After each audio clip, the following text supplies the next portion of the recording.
So I opened up about something really true and hurtful that happened to me.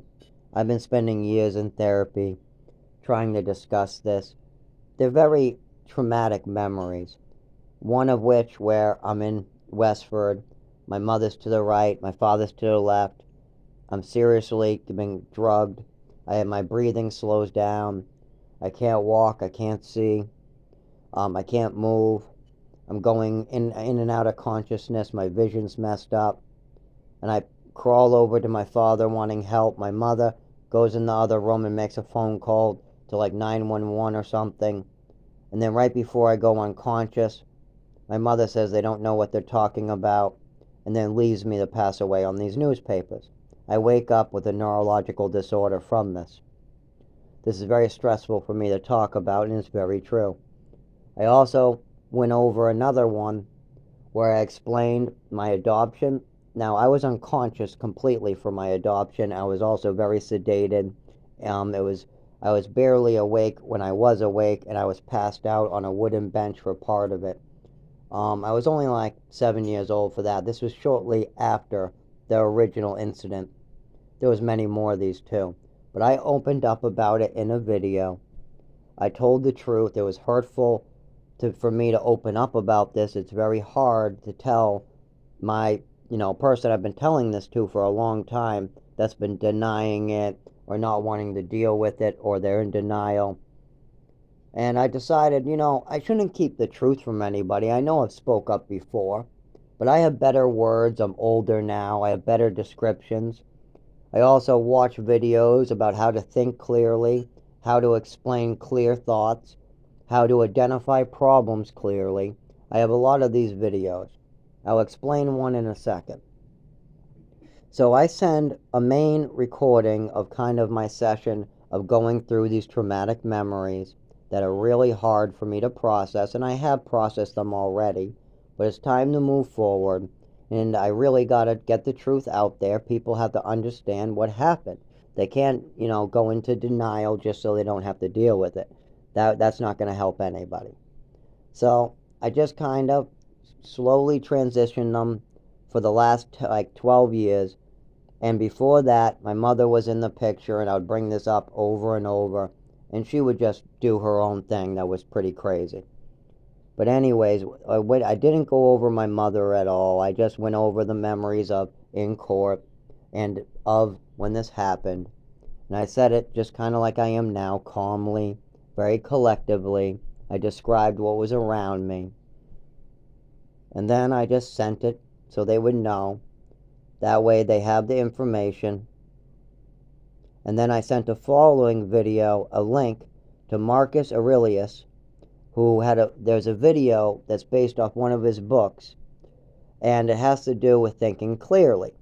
And if my family watches that video on how to think clearly, and how to respond clearly, and how to understand somebody clearly, it's very short, very easy to understand. It's very true, too. That goes along with this. And I'm going to read you the response to this. So I'm just opening up about something that happened to me, very traumatic, in a very descriptive and honest way. And their response is, "You need to keep me out of your monologues that are lies.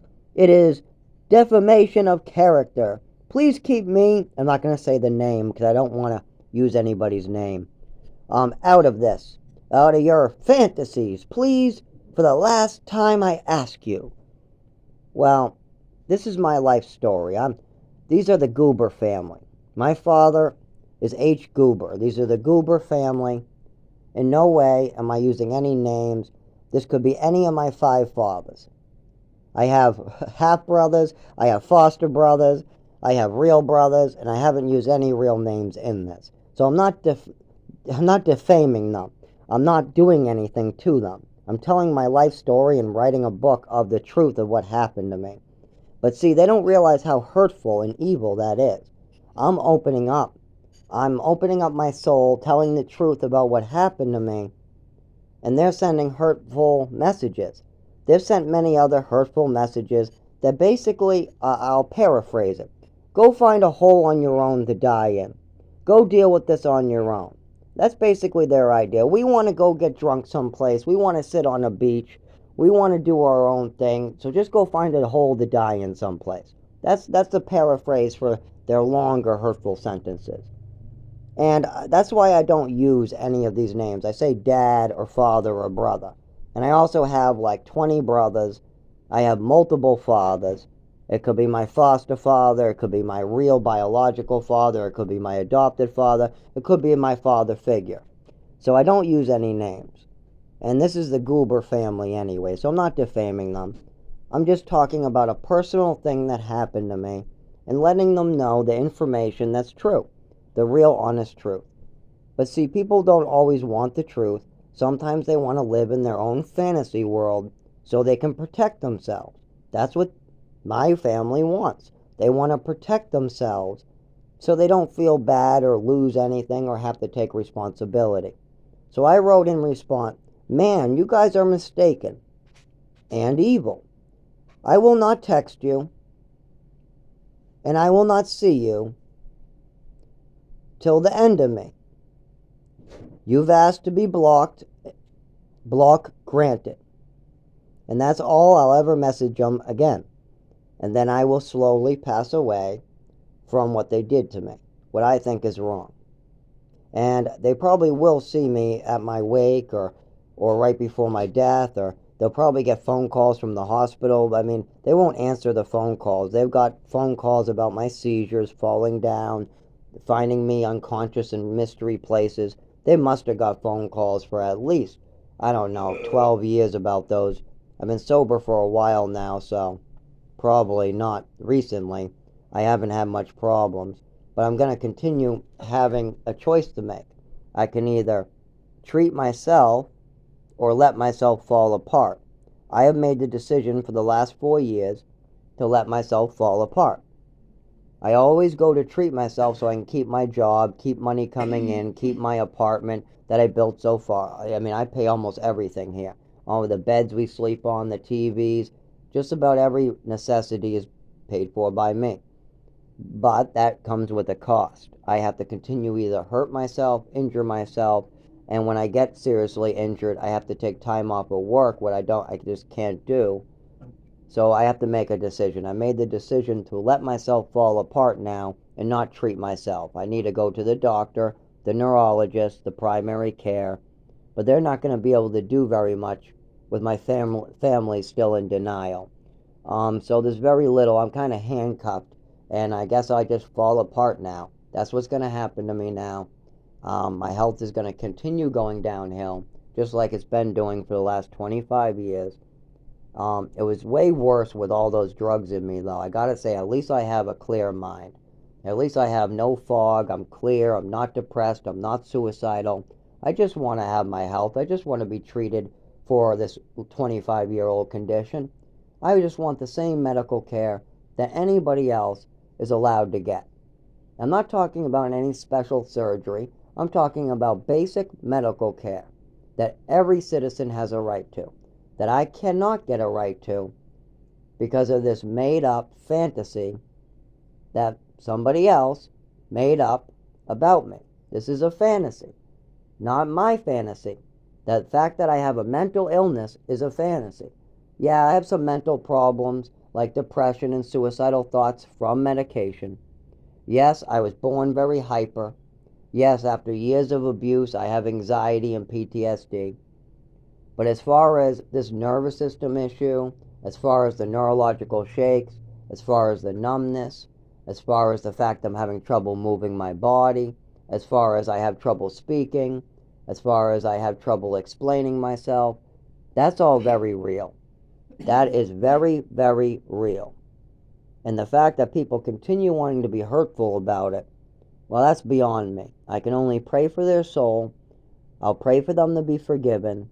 And hopefully one day they'll see the error in their ways. Maybe they'll watch the video on how to have a clear mind, how to move forward. I mean, if I die from this, that's okay. It's not a sin to die because somebody else drugged you. That's not a sin. If I die in the woods, that's not a sin. If I try to walk to work and I have a seizure and a car runs out over my head, that's not a sin. None of what I'm doing is wrong. Everything I'm trying to do is the right thing to do. I'm trying to take care of people in need. That's the right thing to do. I'm trying to take care of myself. That's the right thing to do. I'm trying to take care of myself, but I'm also asking for help from others and getting denied constantly because their wants have to become before my needs. And I understand that. People, want to party, they want to drink, they want to hang out on the beach, they want to hang out with the easy people that are fun and laughing. They don't want to deal with the depressing stuff that they might have to deal with. They might not want to take responsibility for their actions. But it happened. I was drugged, I was hurt, and that happened. And if they don't like it, yeah, I'll sit in prison for it. I will. And I will tell my story to anybody who will listen. And when I die in a cold prison cell, or when I'm in a wheelchair or paralyzed, or, well, I mean, everybody sees this around me. I mean, constantly. I'm constantly shaking. I mean, it's been going on for so long. It's not, it's clear to everybody. I mean, the fact that my family wants to keep on denying it and they don't even want to have a conversation about it just shows that they know it's real, but they just don't want to deal with the consequences that might come with it. I'm going to continue paying the consequences. I'm going to continue shaking. I'm going to continue getting hurt. I'm going to continue having problems at work. I'm going to continue having problems at the doctors and with my medical care because nobody wants to report this or admit that it's real. And I will move on with that. And I know that my soul is clean. I made mistakes in my life, and I've paid penance for that. And that's how I move on. But there is help out there that's not being given to me for very stupid reasons, for selfish, greedy reasons, for reasons that come with ego.